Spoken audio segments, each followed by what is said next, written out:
জ্বালানি তেল পরিস্থিতি সর্বশেষ কি খবর সেটি জানাতে রাজধানীর আসাদ গেট থেকে আমাদের সাথে যোগ দেবেন সহকর্মী ফাহিম ইউসুফ।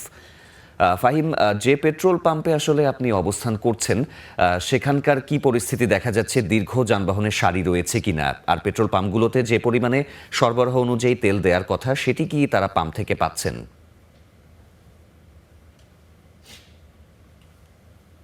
আমি এই মুহূর্তে রয়েছি রাজধানীর তেজগাঁও এ অবস্থিত ট্রাস্ট ফিলিং স্টেশনে। বর্তমানে যদি আমি এখানকার পরিস্থিতি বলি, সকাল থেকে এখানে যানবাহনের যে বাড়তি চাপ সেটি কিন্তু বরাবরের মতোই ছিল। তবে আজ যেহেতু ছুটির দিন, সেই অনুযায়ী কিন্তু ক্রেতাদের মাঝে এক ধরনের আশা ছিল যে ছুটির দিনে তারা পাম্পগুলো, রাজধানীর যে পাম্পগুলো রয়েছে সেগুলো অনেকটাই ফ্রি পাবেন। তবে তাদের কিন্তু সেই আশা পূরণ হয়নি। তারা বরাবরের মতো এখানে যে দীর্ঘ লাইন, সেটি কিন্তু জাহাঙ্গীর গেট পর্যন্ত প্রায় লম্বা হয়েছে এখানকার লাইনটি।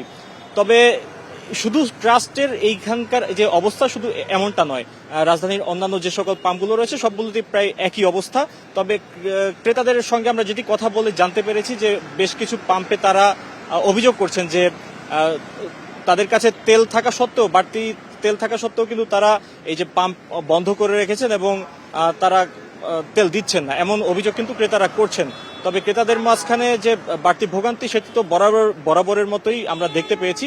তবে বিক্রেতাদের সঙ্গে কথা বলে আমরা যেটি জানতে পেরেছি যে যেহেতু 3 দিনের একটি ছুটি রয়েছে বর্তমানে, 26শে মার্চ থেকে শুরু করে আগামী শনিবার পর্যন্ত, এই 3 দিনের ছুটিতে তারা বাড়তি মজুদ রেখেছে এমনটি কিন্তু তারা আমাদেরকে জানিয়েছে। তবে সে মজুদ অনুযায়ী কিন্তু এই যে ক্রেতাদের যে চাপ সেটি কিন্তু অনেকটাই বেশি, যার ফলে এখন পর্যন্ত তারা এই বাড়তি যে চাহিদা এটি কিন্তু তারা সামাল দিতে অনেকটাই ব্যর্থ হচ্ছেন বলা যায়। সেই অনুযায়ী তারা আশঙ্কা করছেন যে আগামী 2 দিন হয়তো, আজ যদি তেল শেষ হয়ে যায় আগামী 2 দিন হয়তো তারা তেল ছাড়াই এই পাম্পগুলো বন্ধ রাখতে বাধ্য হবেন, এমনটাই কিন্তু তারা আশঙ্কা করছেন।